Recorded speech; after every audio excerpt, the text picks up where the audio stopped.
First of all, Trump, what is priced in at the moment? How much are we expecting him to kickstart the economy or continue this trend through fiscal adjustments, spending, and taxation reform? A lot. I mean, I think the markets have really, and the mercenary aspects of the market have looked at it and said, he is going to be as pugnacious in driving the economy as he is pugnacious in almost everything else he deals with. And that seems to be... But so it's already priced in, which means that at the moment, do you believe that he needs to really exceed expectations to move markets, or actually to restart animal spirits? Oh, I think he needs to exceed expectations. I mean, a lot has been built into the market, and he has set a very high bar for himself. Had the market moved up a little or stayed flat, and, tactically he might have actually liked it a little better.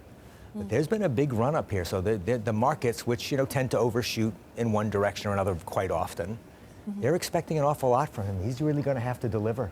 And Janet Yellen was quite cautious yesterday when she was asked about the fiscal implications of a Trump administration. She's kind of dancing around that a bit.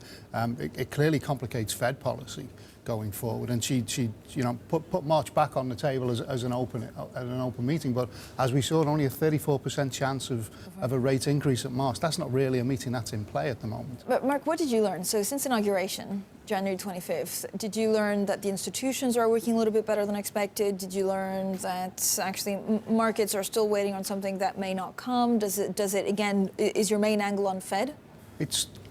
I'm with Paul. The pugnacious attitude of Donald Trump as president absolutely matches the pugnacious attitude of Donald Trump as president-elect.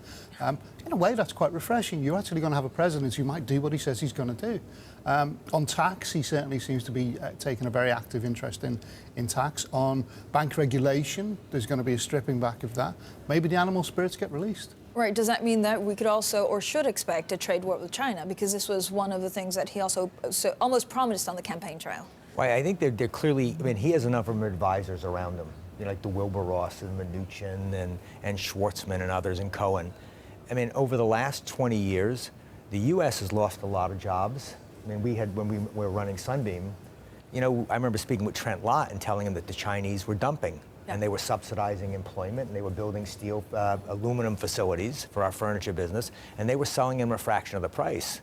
Yeah. And, tens, hundreds of thousands of jobs ended up moving because the government hadn't moved properly. So I don't know if it's a trade war or a recognition that, one party is substantially subsidizing their manufacturing because they want the jobs.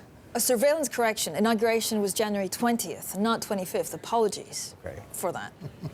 But continue, please. Yeah, I mean, I think that, that there is a realization everybody can't be a lawyer. Everybody can't be an investment banker. Manufacturing has R&D jobs, it has support jobs, it has electrical jobs. Those aren't bad jobs to have. Right. Is it in the interest of President Trump and his administration that Europe breaks up?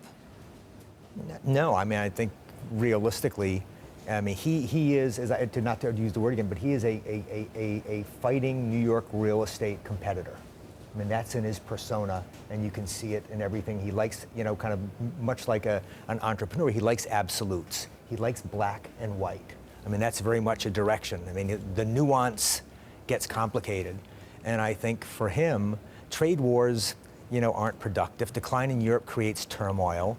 I think, he's a competitive, as you can see, but he also can turn that charm on very, very quickly. He's a business person. And if it means having golf with the Prime Minister, he'll do it. And they'll love each other. And they'll have, that's a business person.